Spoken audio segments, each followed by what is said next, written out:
প্রত্যেক স্টুডেন্টের LinkedIn use করা উচিত। আসসালামু আলাইকুম এভরিওয়ান, আমি ফাহিম। কেন প্রত্যেক স্টুডেন্টের লিঙ্কডইন ইউজ করা উচিত আমি একটা গল্পের মাধ্যমে বলে দিই। গল্পে দুজন ক্যারেক্টার, একজন নাম হচ্ছে শাহির, একজন আর অন্যজন নাম হচ্ছে নিলয়।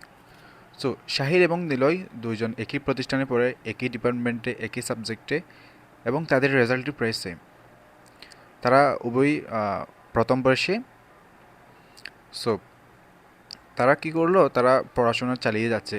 তো নীল ছিল একদম সাধারণধর্মী, সে পড়াশোনা করতো, পরীক্ষা দিত, ভালো রেজাল্ট করতো, এবং চাকরি বা ফিউচার নিয়ে তার তেমন চিন্তা ছিল না। সে বলতো যে অনার্স শেষে বা গ্রাজুয়েশন শেষে সে এটা নিয়ে চিন্তা করবে। অন্যদিকে শাহের একটু ভিন্নধর্মী ছিল, সে একটু কৌতূহলী ছিল। সো একদিন তার একজন ভাই থেকে সে লিঙ্কডইন নামটা শোনে। তখন সে জানতো না লিঙ্কডইন আসলে কী, কীভাবে কাজ করে বা কী করে।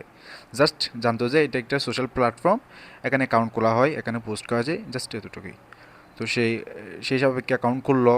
দেন কোনো কিছু শিখলে সে সেটা শেয়ার করতো, কোনো বই পড়লে, কোনো কথা ভালো লাগলে সে সেটা শেয়ার করতো, এবং কোনো ধরনের সেমিনার যোগ দিলে বা ভালো কোনো কিছু ক্লাস করলে সেটা শেয়ার করতো। এভাবে চলছিল।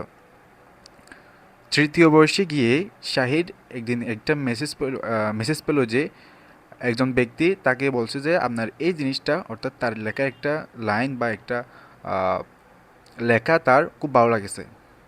তার সাথে কথাবার্তা বলার পর জানতে পারলো যে সে একটা এমএনসির জুনিয়র ম্যানেজার পদে চাকরি করে। সো এখন শাহিরের সাথে তার একটা ভালো খাতির হলো, ভালো কথাবার্তা বললো, এবং তাকে ইন্টার্নিংয়ের অফার দিল। তো শাহিদ তো তখনও থার্ড ইয়ারে। সো অনার্স শেষ হলো, থার্ড ইয়ারের পর অনার্স শেষ হলো শাহিরের, এবং নীলেরও শেষ হলো। এখন নীল কী করলো, সিভি তৈরি করতেছে, সিভি তৈরি করে পাঠিয়ে যাচ্ছে বিভিন্ন ধরনের কোম্পানিতে, কিন্তু কোনো সাড়া নাই। অন্যদিকে শাহির অনার্স কমপ্লিট করার সাথে সাথে কী করলো, দুইটা ইন্টার্নিং অফার আসলো, সে একটাতে জয়েন করলো। সো লিঙ্কডইন জাস্ট চাকরির জন্য না, লিঙ্কডইন হচ্ছে ব্র্যান্ড ভ্যালু, মানে নিজেকে উপস্থাপন করার একটা স্থান, যে আমি কতটুকু আছি, কতটুকু শিখতেছি, এবং আমার কোয়ালিটি কতটুকু, আমার মার্কেট, আমার প্রাইস কেমন, আমার কাজের প্রাইস কেমন, এটা নির্দেশ করার হচ্ছে একটা প্ল্যাটফর্ম হচ্ছে লিঙ্কডইন। লিঙ্কডইনে জাস্ট প্রফেশনালরা থাকবে, স্টুডেন্টরা থাকবে না, এটা কিন্তু না। সো আমাদের সকলের উচিত ফিউচার ব্রাইট ক্যারিয়ারের জন্য লিঙ্কডইন ইউজ করা।